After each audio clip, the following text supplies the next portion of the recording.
خوست کې د احمدشاه ابدالي فرست کلاس سیالیو شپږم پړاو د خوست ولایت په ملي کرکټ لوبغالي کې دوام لري.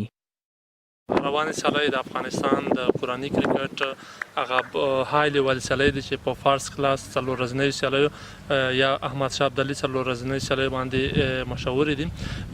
دغه د یادو سیالیو شپږم پړاو دی چې په 2023 کال کې په خوست او ننګرهار ولایتونو کې پیل شوی ده. په دغو سیالیو کې څلور لوبډلې شتون لري چې ترمنځ به د پایلوبې په ګډون ټولې 14 لوبې ترسره شي. په دې سیالیو کې د افغانستان د ملي کرکټ لوبډلې الف 19 کلن او همداشانتې هغه لوبغاړي چې په داخلي کرکټ کې ښه ځلېدلې دي په ټول د دغه روان کال کې هغه لوبغاړو په دغو سیالیو کې برخه اخیستې ده او لوبې به ترسره کوي.